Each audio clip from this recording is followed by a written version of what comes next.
Maraming salamat sa inyong pagtanggap ng tungkulin.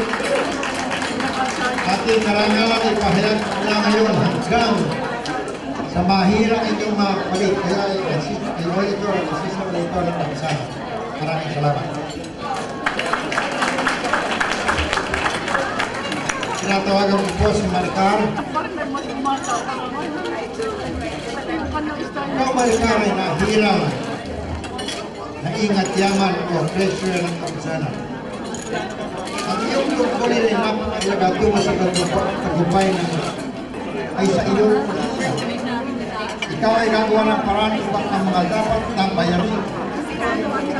Ang kasahan ng kapisanan. Gusto ko ba sa Maraming salamat, Maricar. Aking karangalan ay ipahayag na ito ang ingat yaman ng kapisanan hanggang sa mapili ang mahirang ngayong kapalit.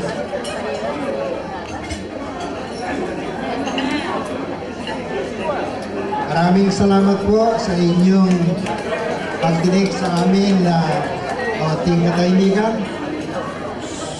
Maraming salamat po. Tinatawagan ko si Otelo.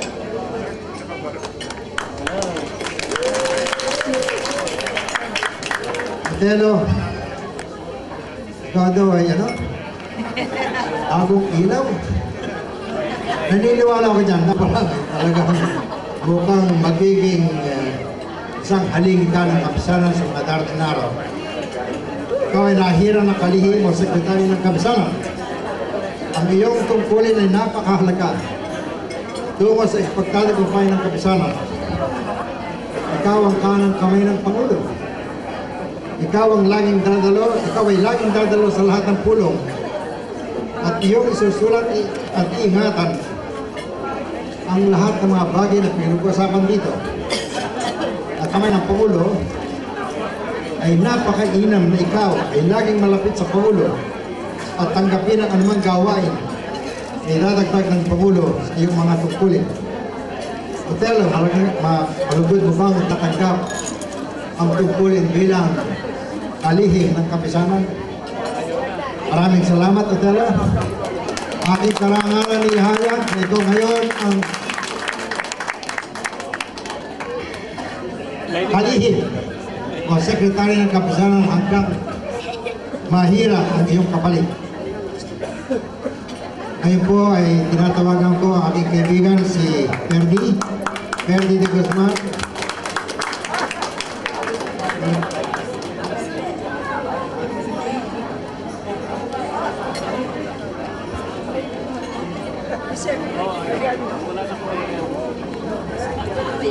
Ikaw ay nahirang na pangalawang Pangulo ng kapisanan.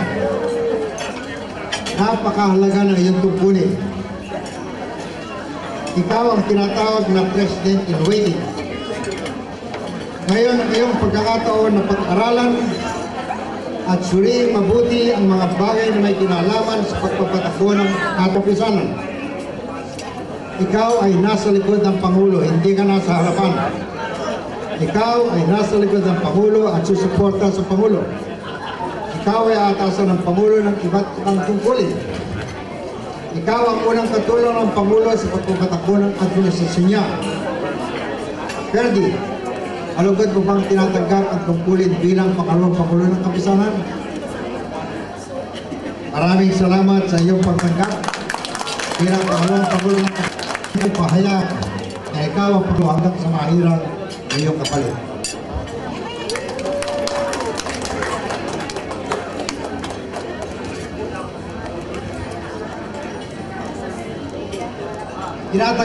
Tinatawagan ko ngayon ng Man of the Hour, si Antonio Tony Bartolome.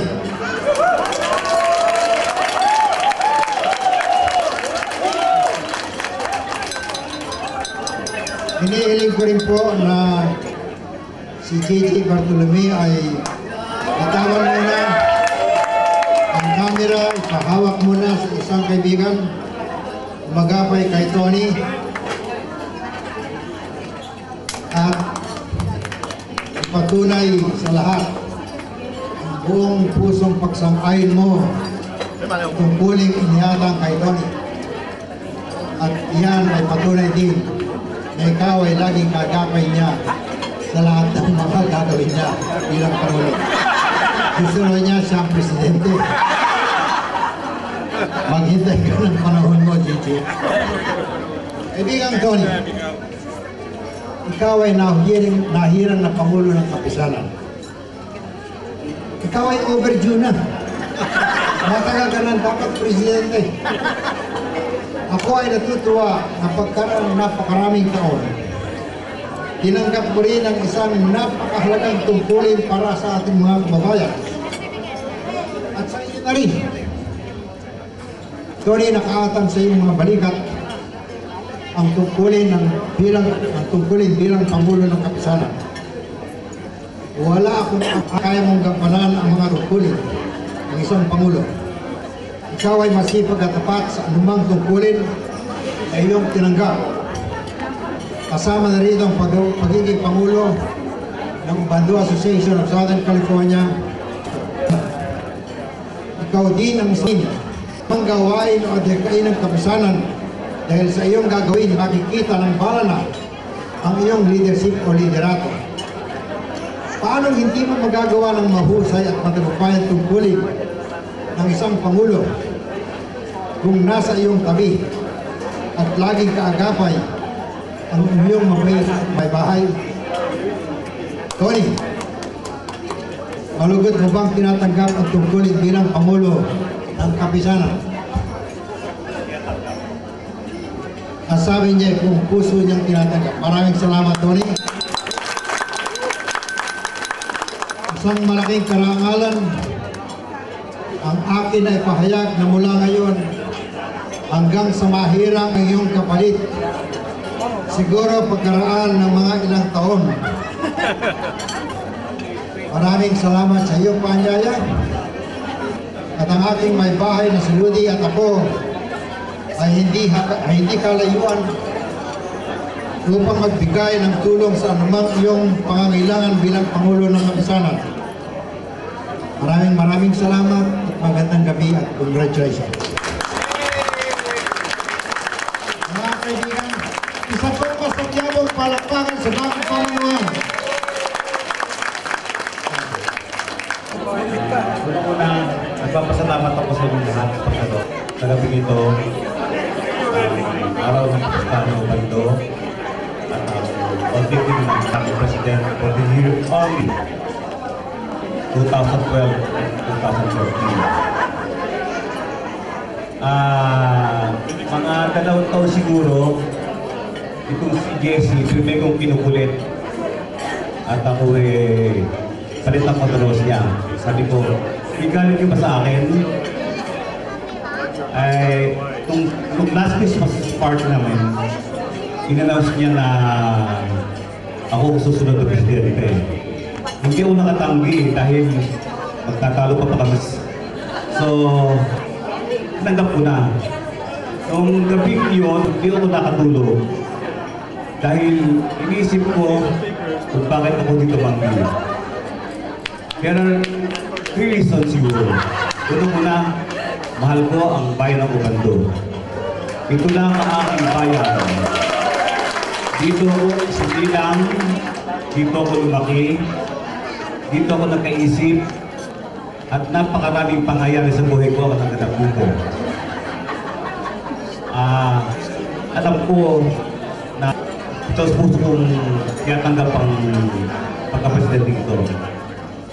Pangalawa, gusto ko rin pagpatuloy ang mga proyekto ng nakaraang pamunuan. At gagawa rin ako ng bagong proyekto para lalo makatulong sa bayan ng Ubando. Ang pangatlo ay gusto ko ang mga membro natin ay maging aktibo sa mga gawain ng samahan at tayo'y mag-recruit pa ng ibang membro. Paano? Kailangan ko ay initiative lamang. Isang halimbawa ko, tumalo ko ng isang okasyon habang kami nag-usap ang isang bisita, nasa